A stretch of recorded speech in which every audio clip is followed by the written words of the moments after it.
Hi friends, welcome back to my channel. ഒരു പുതിയ വീഡിയോയിലേക്ക് എല്ലാവർക്കും സ്വാഗതം. നമ്മുടെ ഈ ചാനൽ ആദ്യമായി കാണുന്ന ആരെങ്കിലും ഉണ്ടെങ്കിൽ ചാനലൊന്ന് സബ്സ്ക്രൈബ് ചെയ്യാൻ മറക്കരുത്. കൂടാതെ നിങ്ങൾക്ക് വീഡിയോ ഇഷ്ടമായാൽ ലൈക്ക് ചെയ്യാനും ഷെയർ ചെയ്യാനും മറക്കരുത്. ഇന്നത്തെ വീഡിയോ നല്ല ടേസ്റ്റുള്ള ക്യാരറ്റ് ഹൽവയുടെ റെസിപ്പിയാണ്. ഇതിനു വേണ്ടി ഞാൻ ഒരു ക്യാരറ്റാണ് എടുത്തിരിക്കുന്നത്.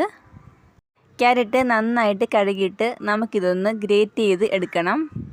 ഗ്രേറ്റ് ചെയ്തപ്പം ഏകദേശം 1 കപ്പോളം ക്യാരറ്റാണ് കിട്ടിയേക്കുന്നത്. ക്യാരറ്റ് എത്രയുണ്ടോ അത്രയും തന്നെയാണ് പാലെടുക്കേണ്ടത്. ഇവിടെ ഇപ്പം ഏകദേശം 1 കപ്പ് ആയതുകൊണ്ട് സെയിം 1 കപ്പ് തന്നെയാണ് പാലിൻ്റെ അളവ്. വേണമെങ്കിൽ നമുക്ക് 1 കപ്പ് മുഴുവൻ പാലിന് പകരമായിട്ട് ഒരു 1/4ഓളം പാലെടുത്തിട്ട് ഒരു 1/4 ഭാഗം വെള്ളവും കൂടി ചേർക്കാം. നമ്മൾ ഏത് പാത്രത്തിലാണോ ഉണ്ടാക്കുന്നത് അതിലേക്ക് നമുക്ക് ഗ്രേറ്റ് ചെയ്ത് ക്യാരറ്റ് ഇട്ട് കൊടുക്കാം. ക്യാരറ്റിൻ്റെ അതേ അളവിൽ പാൽ ചേർക്കാം. ഇവിടെ 1 കപ്പ് ക്യാരറ്റ് ആയതുകൊണ്ട് തന്നെ 1 കപ്പ് പാലാണ് ചേർക്കുന്നത്. അതിൽ കൂടുതൽ നമ്മൾ പാൽ ചേർത്താലും നമ്മുടെ ഹൽവയിൽ ഒത്തിരി വെള്ളമായി പോകും. അതുകൊണ്ടാണ് കറക്റ്റ് അളവ് തന്നെ പാൽ ചേർക്കണമെന്ന് പറയുന്നത്. ക്യാരറ്റ് എത്രയുണ്ടോ അത്ര തന്നെ പാൽ ചേർക്കുക. ഇനി വേണ്ടത് പഞ്ചസാരയാണ്. ഏകദേശം 2.5 ടീസ്പൂൺ പഞ്ചസാരയാണ് ചേർക്കുന്നത്. ഒത്തിരി മധുരമായി പോയാൽ കൊള്ളത്തില്ല. ഇത്രയും പഞ്ചസാര മതി. ഇനി ഇത് ഫ്ലെയിം കൂട്ടിയിട്ട് നന്നായിട്ടൊന്ന് തിളപ്പിച്ചെടുക്കാം. ഇപ്പോൾ നന്നായിട്ട് തിളച്ച് വന്നിട്ടുണ്ട്. നമുക്കിനി ഇതിൻ്റെ ഫ്ലെയിം ഒന്ന് കുറച്ച് വയ്ക്കാം. എന്നിട്ട് കുറഞ്ഞ തീയിലേക്കിടന്ന് നന്നായിട്ട് പാലൊക്കെ വറ്റി വരണം. ഇടയ്ക്കിടയ്ക്ക് ഇതേപോലെ ഒന്ന് ഇളക്കി കൊടുക്കണം. എന്നിട്ട് വീണ്ടും കുറച്ച് സമയം കൂടിയിട്ട് നന്നായിട്ടൊന്ന് വറ്റിച്ചെടുക്കാം.